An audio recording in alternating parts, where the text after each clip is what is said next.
In other words, all of America finally waking up to the fact that we're all about to descend into slavery in this country, all under the hands of this guy pretending to be Robin Hood when he's nothing but a shill for the New World Order socialists who have virtually taken over all avenues of this government, in my opinion. Of course, it's only one man's opinion, and I recognize that many of you will not accept what I am saying. You'll say, come on, get off it. Don't exaggerate. Don't be a drama queen. He's just trying to take away some of the excess in the medical system and make it more fair. Well, that's one way to look at it, except when you really look at it, which you haven't done, and I did, because I do it for a living. I looked at it. The premiums go up. The care goes down. The government decides whether you live or die. There is no reining in the greedy, disgusting, verminous tort lawyers. There's no limitation on health care for the illegal alien parasites who have invaded America and don't deserve anything for free, but they're going to get it. So don't tell me this is about fairness. This is about a ripoff, to use a 60s phrase. But I don't want to get too excited. I just want to have a good time. Because boys just want to have a good time, and I'm just going to have a good time. And so I want to go back to Freud's idea of pansexualism, because if I say sex, I'm going to get your attention even more than I already have it.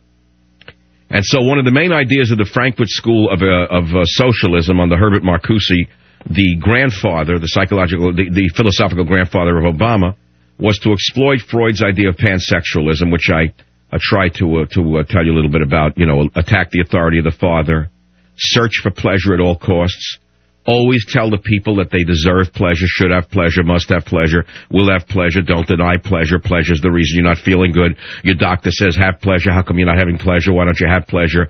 Why are you denying pleasure? Have pleasure, do it in the road. Wherever it feels good, do it. Have it in the road, do it in the road. Sex is good for you. Have pleasure, do pleasure, be pleasure. You are pleasure. You're only the pleasure principle. You're all id. You're no ego. You're no super ego. You're nothing but a walking id. You're nothing but a walking id. You're nothing but a walking id. Have pleasure, have pleasure, have pleasure, have pleasure. Porn here, porn there. Here's porn, there's porn. Eat candy, do candy. Here's candy, here's drugs. Here's porn, there's porn. Everywhere porn, porn. Once there were Gideon Bibles, now there's porn even in Marriott hotels. Here's the porn, have some pleasure.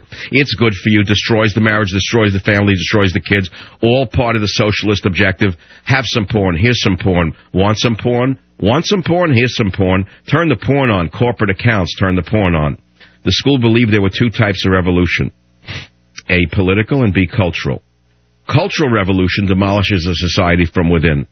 Does that sound like something that you understand? Family, education, media, sex, popular culture. Has there been a revolution or hasn't there been? Well, that's what we're talking about. That's why a guy like me, a guy who went through the 60s and was kind of like, wait a minute, where are we going with this? Who's behind this?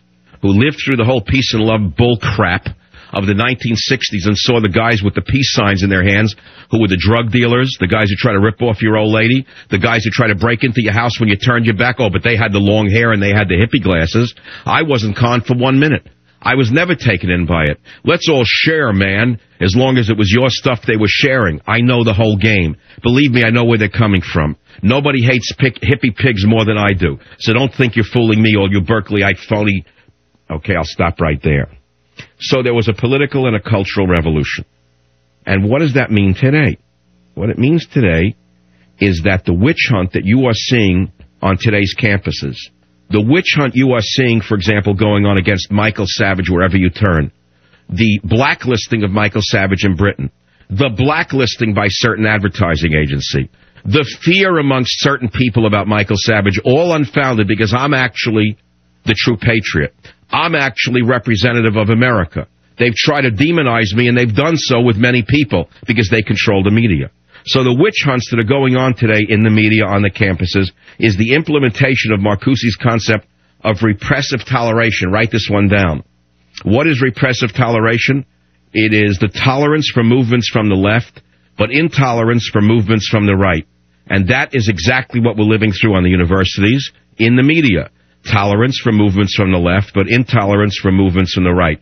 So they tolerate vermin at MSNBC who are talentless left-wing Obamaite hacks, and they demonize a guy like Michael Savage, who is revered and loved by millions of people who have a brain and are not drug-addled.